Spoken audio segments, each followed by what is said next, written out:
Hello everyone, and welcome to my channel Built on Cinema. My name is Aaron, and in this video we are taking a look at the LEGO Speed Champions Fast and Furious 1970 Dodge Charger RT. This is set number 76912. We've got 345 pieces with it, and it retails for $20 US. We get one minifigure with the set, so let's go ahead and take a look at him. Our only minifigure in the set is the Dom Toretto character, played of course by Vin Diesel across the movies. While this character himself might be a meme, I think this figure is actually pretty good. There's no leg printing, but the actual torso is fit for the character, wearing a tank top, which is honestly what you'd expect to see Dom in. The figure also includes a wrench as an accessory, which is something they just include with all Speed Champion sets at this point, even the James Bond Aston Martin. I like that they chose that darker flesh tone color for the actual skin color on the figure, and I've heard a lot of people talk negatively about this face print, but I actually think it has a pretty decent likeness to Vin Diesel. The figure of course has no second expression because he's bald, but other than that, he's a pretty simple figure. But just to look at the car overall, it's actually a really nice build, and I feel like for 20 bucks, this is actually extremely substantial, even if it's just a car. Since the build is 8 wide instead of 6 wide, there's almost this heft and bulk to it, not in a bad way, because the car is also extremely sleek. With some of the pieces, it chooses to achieve angles. While there aren't any opening doors on the model, the suggestion of handlebars is achieved nicely with this minifigure roller skate piece in light gray. You get a really nice print for the rim piece on all 4 wheels of the model. Here's a look at the back section, which has a stickered license plate for California, which actually came out really nice, as well as a bunch of like printed translucent red tiles. You get the 1x2 translucent red tile with the print on it, as well as the translucent red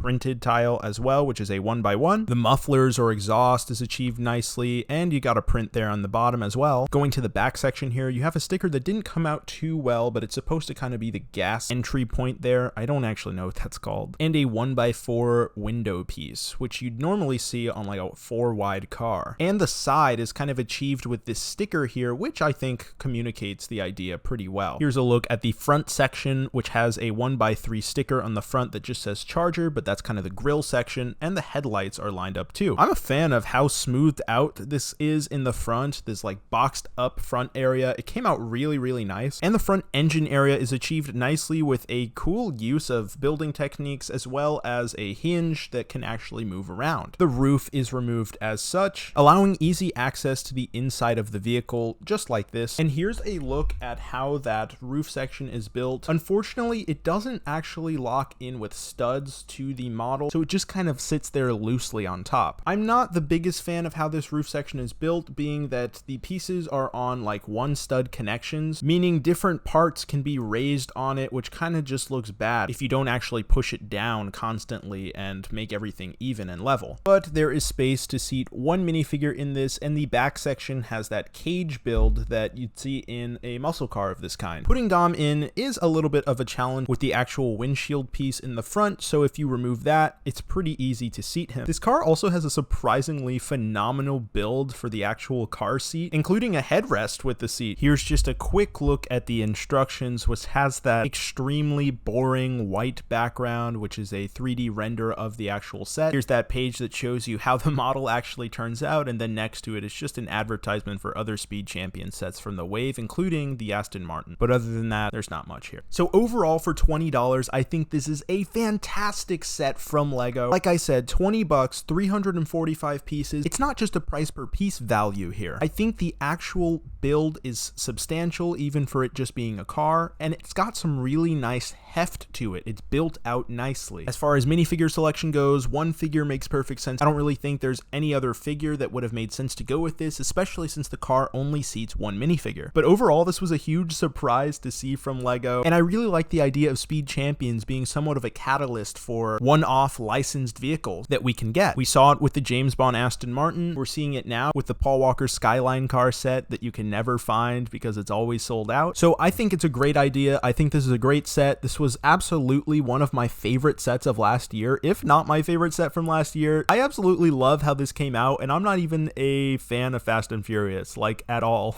Overall, this set is an A+, knockout of the park for me. 20 bucks, great deal. I'm so happy with how this set came out, and it's a great display piece. Anyway, that's all I've got for you guys today. Thank you so much for checking out this video. You guys have been killing it on the channel lately, so please subscribe if you haven't already. be sure to like the video if you enjoyed it, and leave me a comment letting me know what you think of the set below. I love talking to you guys in the comments. That's it for now. Thanks a lot, and I'll see you later. Bye.